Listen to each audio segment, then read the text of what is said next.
What's going on, everybody? Welcome into another edition of the Boo and Tony Show. Looks a little bit different. We're testing some new stuff today. Hey, just because something works doesn't mean we don't tear it down and try it again. So here we go. And I'll be honest with you, Tony. I know we're remote right now. I know we're not standing in the room together, but I can smell the cinnamon coming from your skin from here. I fell into a vat of horchata. That was actually not a lie, so I had to run myself through the dryer. But here we are, ladies and gentlemen. Thank you guys so much for joining us. If you're new here, my name's Tony Acosta. I'm a principal broker and former member of the Forbes Real Estate Council. This is my boy Boo. Introduce yourself, my guy. Hey, my name is Boo Maddox. If you're new here, first-time team lead, long-time listener, first-time caller, excited to be here. You'll see it scrolling down below. First team in Utah history to hit 1,000 transactions in a year. We're currently trending to hit that, have those deals all closed by about the middle of November. So who knows where we're going to end up. By the way, isn't that crazy?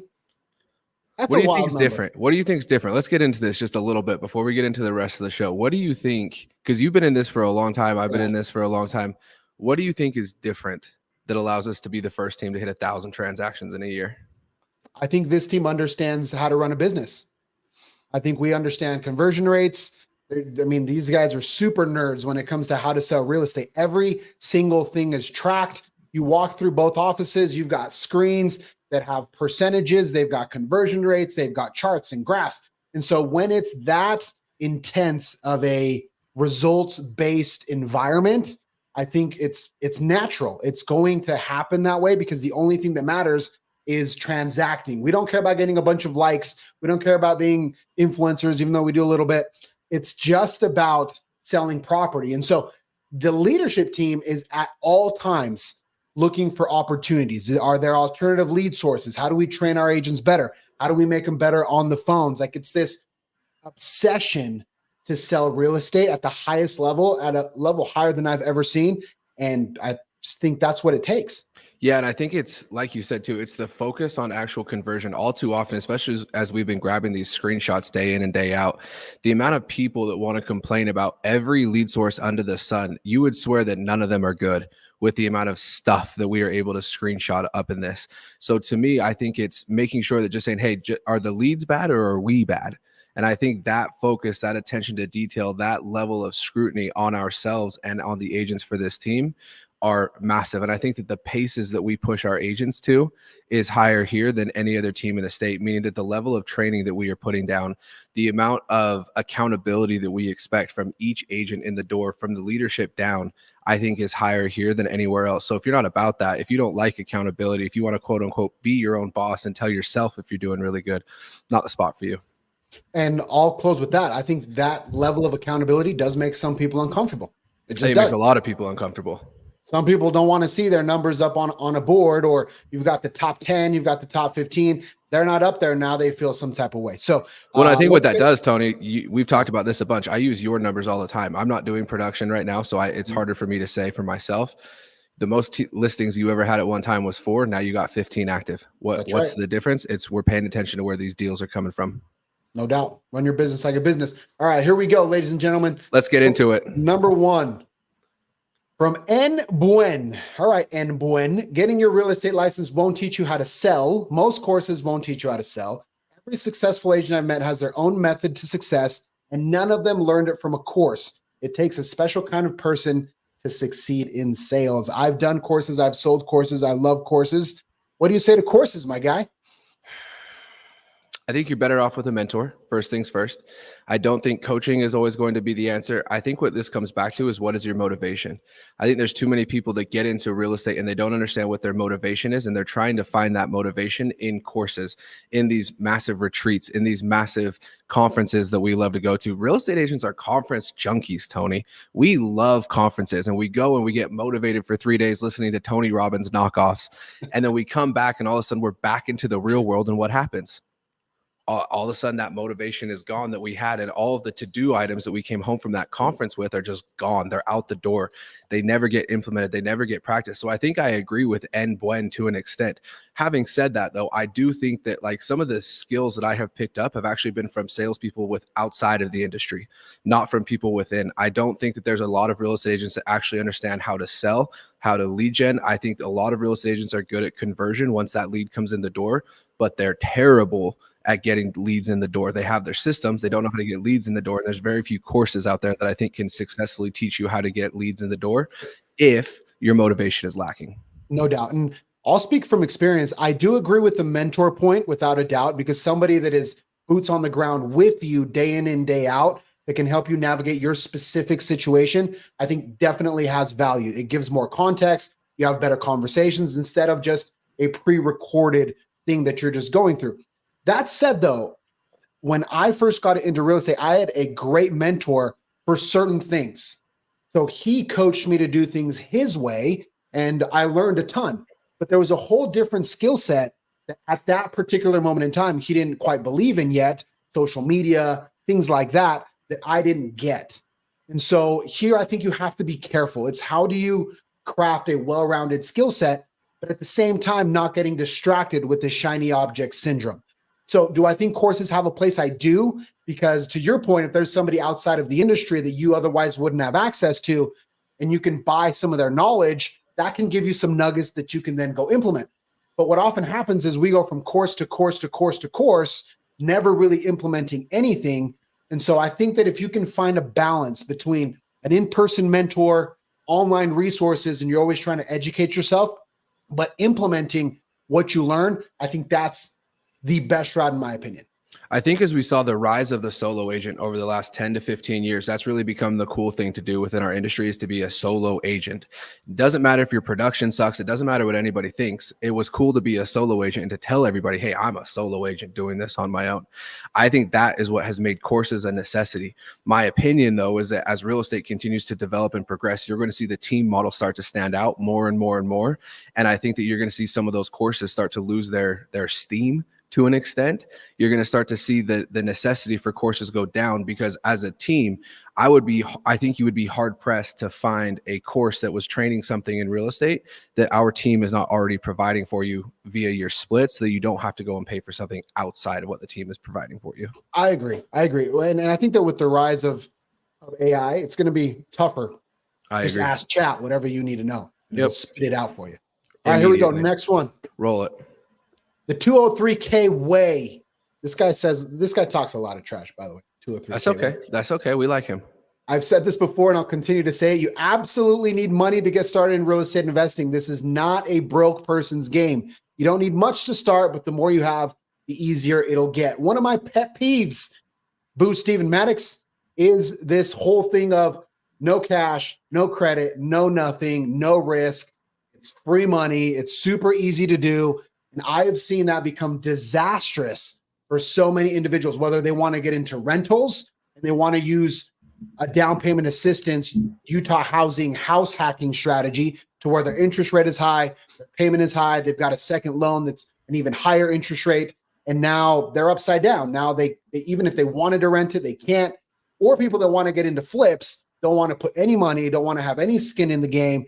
Everybody wants to be a real estate investor, but it's just not that simple. I have seen disastrous results. Are there people that can pull it off? Sure, but I totally agree with the 203K way that you need something. You need some skin in the game, whether it's rentals or flips. This isn't, and I hate the term a broke person's game, but you gotta have something. You gotta have something to get into this. Yeah, I think the analogy I would use to combat this, or to agree with this actually, is you ever been getting off the freeway, you're sitting on the exit ramp and you look over and there's a little sign in the ground, and it's a handwritten sign and it says "Day trade my money." You ever seen those? All the time. There's one right by my house. What's your immediate thought when you see that? Scam. Yes, of scam. Course. 100% scam. I am dying to call those phone numbers just to hear the pitch, because I don't know what that's going to look like. We might do that live on the show, by the way. I think that would be a great idea. Hey, Jordan, make a note. I think for me, anytime that you see a get rich quick scheme with no money involved, 2 red flags. Number 1, get rich quick. Number 2, no money needed. It's never going to work. At some point, you are going to have to put some value forward. So here's the reality. If somebody is saying no time, or sorry, no money, then there's going to be a trade-off somewhere else. There is going to pay, you have to pay somewhere with something. There is going to have to be an exchange of currency. So my anticipation with any of these no money down required to get into real estate investing is you're going to pay with your time.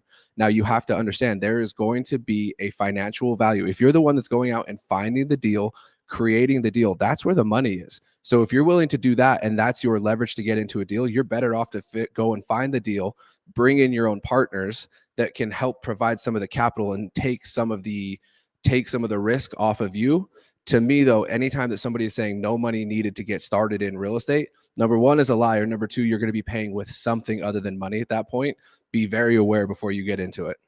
1,000%. So just always remember, guys, you got to have some skin in the game. And people forget the definition of investing. Investing is you take one thing that is over here, you take it and you put it over here, you put it away, you forget about it for a little bit, hoping that it'll grow in the future. If you don't take anything from here and put it over here, whether it's time or money, you have nothing to grow. So I agree with the 203K way on this one. Next up, this is one of yours. This one was one of mine. So Realtor Sharitha Miller. Let's go, Sharitha Miller, excuse me.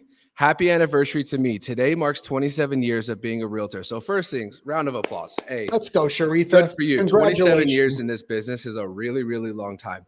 But here's what I wanted to get something from you on this. What do you think has changed the most from when Sharitha got into the industry to today? And what's going to change a lot over the next 27 years?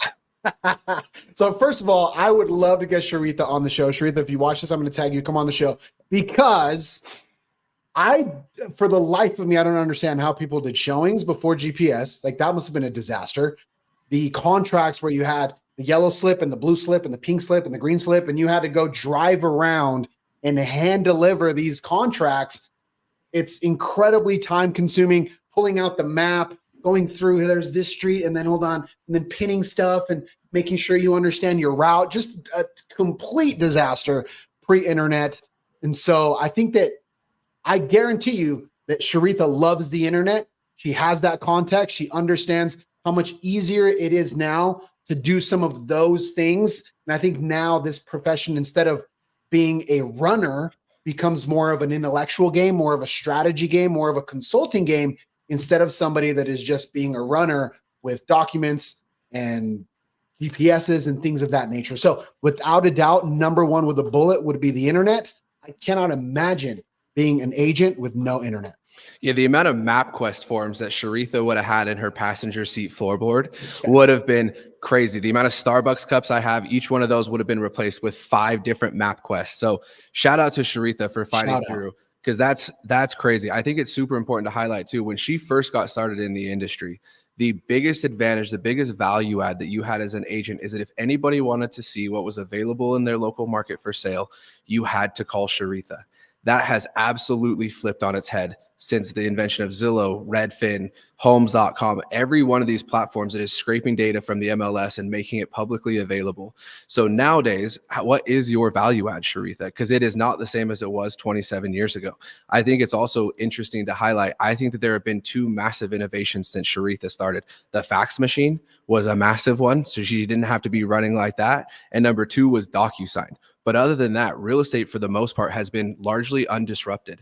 We are a weird industry to the point where we have not had a lot of the disruption that a lot of other industries have seen. And so I do think that over the next 5 years, 10 years, 20 years, when she hits her 50th year in the business, which I'm sure she will, who knows what it's going to look like, but it is going to look very different from today, because I think that disruption is coming. No doubt. So shout out to Sharitha. This business is tough. Being in it for almost 30 years, going through all of those changes. I mean, I don't know how many brokerages she's been with, but she's had to change system after system after system as this continues to grow. But that's part of the game. That's absolutely part of the game. So, well, and to put it into perspective, yes, she is in the 10% anomaly. 90-something% of agents are out after the first 5 years. So when I give a round of applause to Sharitha, it is not a sarcastic round of applause. Not at all. You are the anomaly. So good for you for being in this that long. I'm sure the stories you can tell would be incredible. No doubt. Last one. Here we go. Yeah, so I wanted your opinion on this. I saw this morning. So this is from somebody that has been in the industry for 1 month. We're going to go through these 4 points, and I want you to tell me if this is sustainable or not. Because I know at the Perry Group, I have two main goals. Number one is to get agents into production quickly.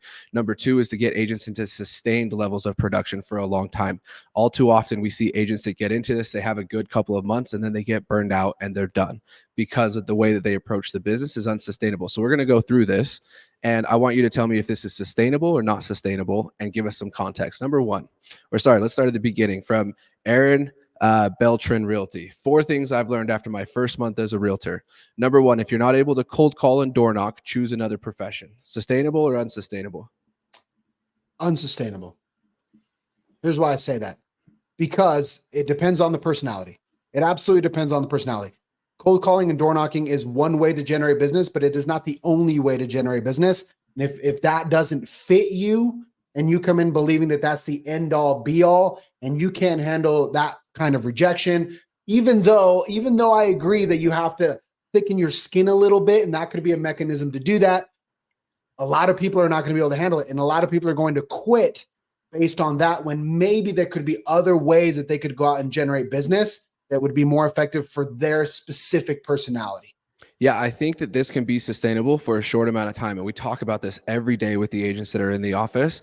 I want you to have 2 go-to short-term versions of prospecting: door knocking, cold calling, open houses. All of those things are going to fit into that short-term category. The issue is going to be when you cannot grow your business off of that long-term. If you're still knocking doors daily, year 4 and year 5 and year 6, it is going to burn you out quicker. So my advice for Aaron would be, hey, I think that it's incredible you found your short-term methods of prospecting. Double down and make sure that you are working on some versions of long form or long-term prospecting methods that will continue to work. The reality is when you stop cold calling, when you stop that version of prospecting, it stops for you. When you stop door knocking, it stops for you. Social media, however, will continue to generate views long after you post it. It is a constant billboard for you and for your business. So make sure that you also are factoring in a long-term version of what your prospecting is going to look like, not today, but 24 months from now. So number 2, if you can't be up every morning at 5 a.m. to hit the gym, you probably won't last. Sustainable or not sustainable? Tony Acosta. Again, it goes to your personality. There are people that are morning people. There are people that are night owls. I'm a night owl. I've gone to the gym at 11:30 p.m. If you ask me to be up at 4:30 in the morning, I'm gonna struggle. So for him, maybe if that's the only time of day that you can get a workout in, it's just early in the morning, because the rest of the day does get busy. In that sense, I agree. I think that's where he's going with this, saying, hey, from 8 a.m. on, if you're doing this right, you're going to be packed throughout the day. You're going to finish off the day and you're probably going to be exhausted. So if you don't want to sacrifice your health, the only slot that you have is early in the morning. That could be true for some. For me, it's the other way around. I'm at boxing sparring at 9 p.m. And so it just, again, it depends on personality. But I think the punchline is, in order to maintain a healthy lifestyle where we're sitting most of the day, we're driving around, sometimes we're eating from gas stations. I mean, I've been there. I've gained a ton of weight since I You know how many 7-Eleven taquitos my body has had to process yes. over the years? So I feel you. You have to take care of the health portion either early in the morning or late at night. Otherwise, it doesn't get done. Yeah, I think that the principle is true. I think that the practice is broken. And what I mean by that is I do think that you need to have a dedicated morning routine in order to maintain some sanity. We all get into this to be our own boss. And if you cannot set hours that work for you in your schedule, you are going to lose steam and you are going to burn out in this business.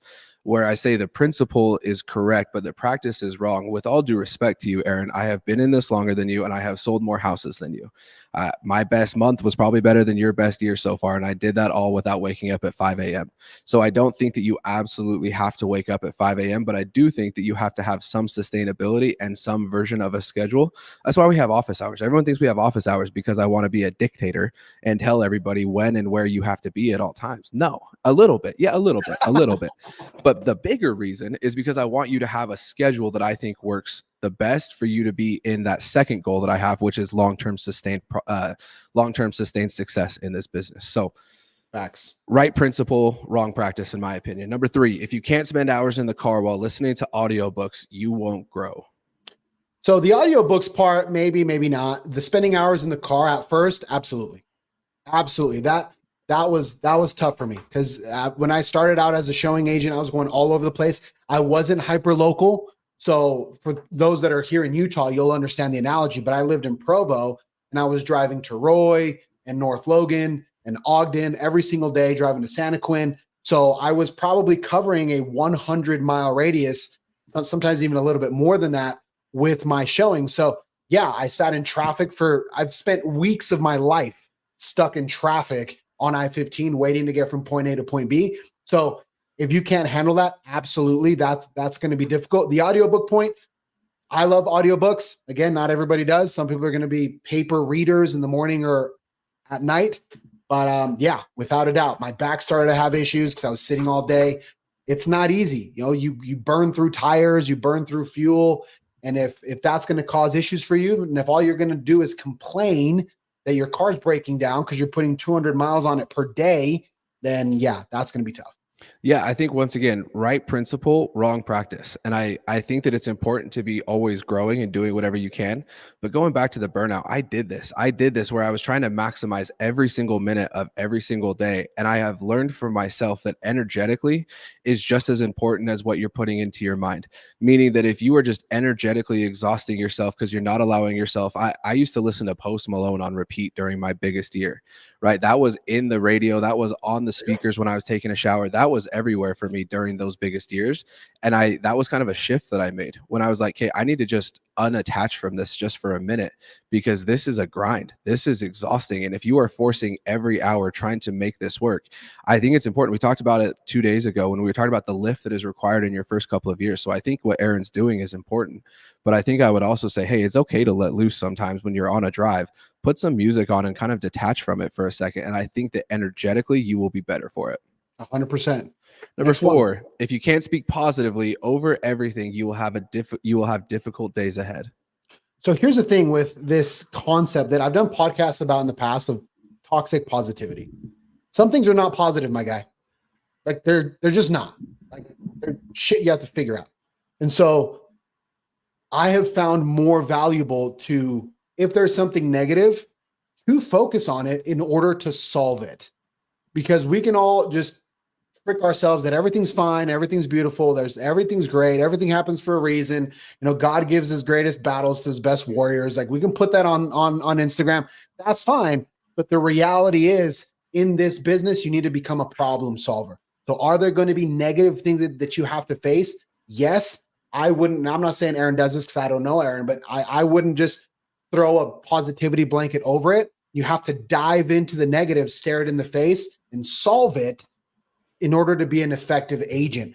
Things are not always okay. The deal's not always going to be fine. And so how much of that chaos you can handle, I think is, especially in this digital age, the variable to success. Yeah, and I think that too, I would add, I think that this is a skill set too that you can potentially learn. And I think the way I'm viewing this is probably a little bit different than the way you're viewing this. How many times have you been on your way to a showing and all of a sudden your phone rings and you're getting a cancellation on a different deal?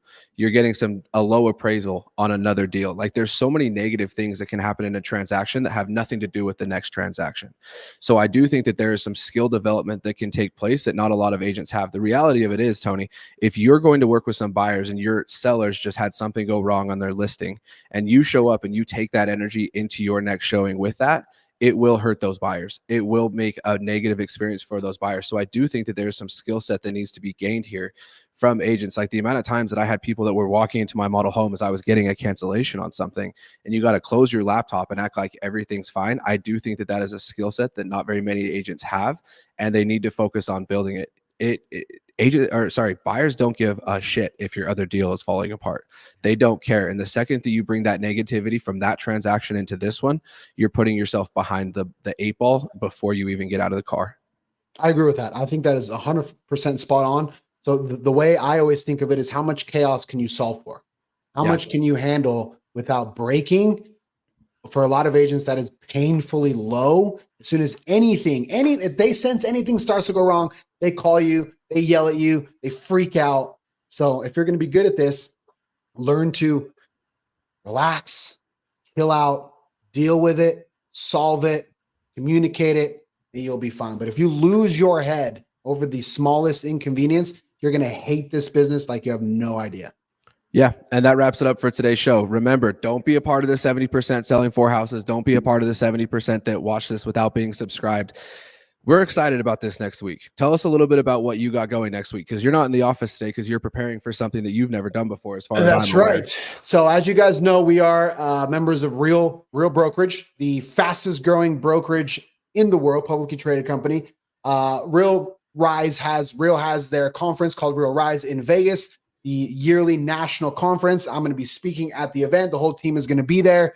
So a lot of fun. So next week, you guys are going to see shows from Vegas. So Live from Las Vegas, baby. Live from Las We're Vegas. taking this on the road. We'll have some surprises. We might bring a couple of guests on the show. I don't know. Should we bribe We'll Michael to see. join us? Michael Perry, We'll ladies have and Michael gentlemen. Perry. Maybe we'll have Jack. Maybe we get lucky and get Sharon or somebody on here. But what happens in Vegas stays in Vegas outside of this show. Until we make it live. Until we make it live. So tune in, guys. Like Boo said, like, subscribe, the whole jazz. And we will see you guys on the next one. In Vegas. In See Vegas. y'all.